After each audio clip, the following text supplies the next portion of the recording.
Hey, good morning. This is Jerry over at Wealth Dynamics. Hey, I hope you're having a good morning. I wanted to give you a really quick live stream. I'm on my way to my board meeting for Operation Reborn, and I wanted to hit you with a real quick video on, something you want to think about before you do a sacred account. Is really the only reason why the sacred account might not make sense for someone. And that reason is when you put money in the sacred account, you do not have 100% liquidity. Okay. Now, what does liquidity mean? It means that for every dollar you put in the account, a certain portion of that dollar is going to be available for you to borrow against right away.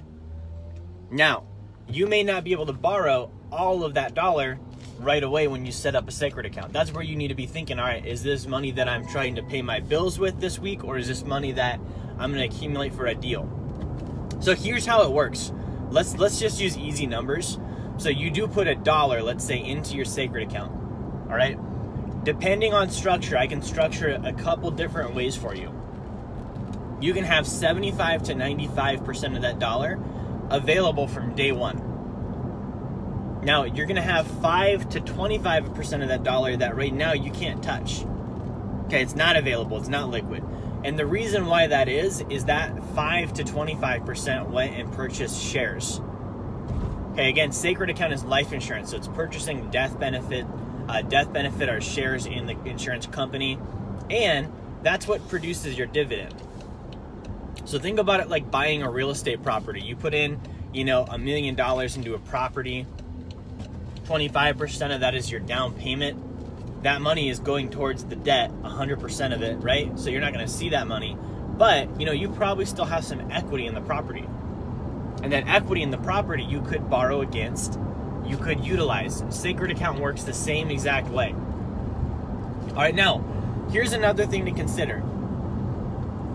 How much of your money do you actually plan on pulling all at once? If you're putting in, let's say you're putting in $1,000 a month, right? In a year, that's 12 grand. You're not gonna be able to do a real estate deal with 12 grand. Just flat out, you're not gonna be able to, okay?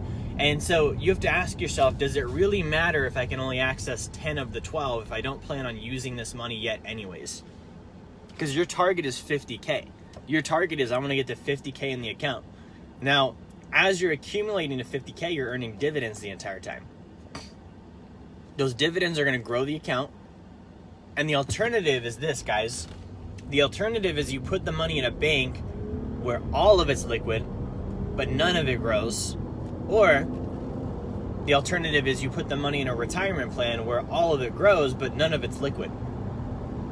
You see what I'm getting at here? You can't have an account that grows just the way you want it to and it's fully liquid. You're going to have either, you have growth but no liquidity, or you're going to have liquidity but no growth. And the sacred account, even though you don't get full liquidity on your dollar, you do get most of it.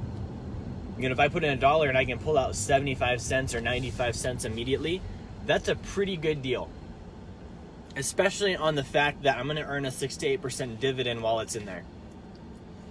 Okay, so that's what I wanted to share with you today. If you're considering the sacred account, again, this is not an account for you to pay your bills with. This is not an account for you to go on a vacation with. This is not an account for you to buy a new car with. This is not an account for you to buy a house with. It's not an account for college. It's an account only for investing. Like, literally, the only reason you would invest money in a sacred account is because you're going to pull that money out and put it into a cash flowing real estate deal, a private lending deal, a small business, something that's going to pay you cash flow. So guys, I hope this helps you. If you're watching this today and you're interested in learning more about the sacred account, or maybe you've been watching this and you've got knowledge on the sacred account and you kind of want to take that to the next level and really see if this thing makes sense for you, what I want to do is I'm going to post a link in the comments. It's sacredaccount.com. And if you're interested, I want you to click on that link. That's going to have tons of free information on the sacred account. You're actually going to be able to look at policy designs. You'll be able to see historical dividends. You'll be able to see loans. All of the different things you hear me talk about, you're going to see on that landing page. So make sure you click that. Thank you for watching. Make sure to like, share, and subscribe. I will talk to y'all soon.